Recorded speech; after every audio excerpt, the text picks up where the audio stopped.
কীর্তন করতে লেগেছে। দেখুন কীর্তনটা যে হবে, আগামীকাল এখানে কীর্তন হবে। কীর্তনটা যে হবে না, শুনবেন, ভক্তগণ আসবেন। ষষ্ঠী মহন্ত, দ্বাদশ গোপাল, অষ্টকবিরাজ, লীলাচলবাসী, বৃন্দাবনবাসী সবাই এখানে আসবেন। তাহলে ভক্তগণ আসবেন, কীর্তনটা করবেন ভালোভাবে। আগামীকাল সকাল হতে, প্রভাত হতে নাম যজ্ঞ, সুরে নাম কীর্তন হবে। এই নাম শুনতে, যন্ত্রের কারণে যেন নাম শুনতে ভক্তগণের মনে কোনো আঘাত সৃষ্টি না হয়। আরে ধম নাম করে বাজাবেন না, সুন্দর করে বাজাতে হবে। এই জন্য বলছি দ্রাম দ্রাম দ্রিমি দ্রিমি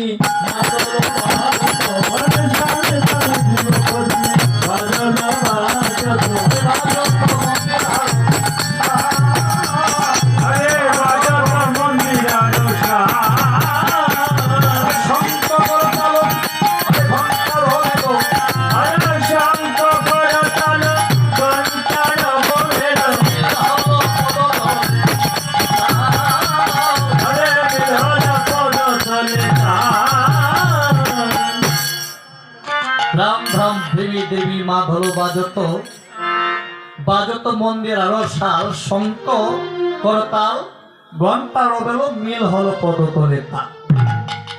সুন্দরভাবে যেন পদ গেয়ে যা, পদের পেছন পেছন যেন যেন ধীরে ধীরে তালগুলা গমন করে সিদ্ধান্ত দিলেন মিল হলো পদতলে তাল।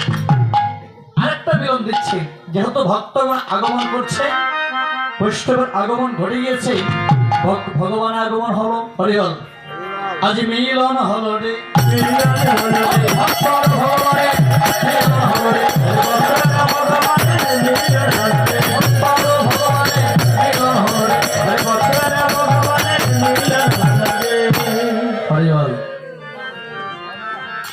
ভগবান কোথায় গো? আমরা তো মনে ভাই ভগবান অনেক দূরে আছে, না, ভগবান অতি নিকটে আছে।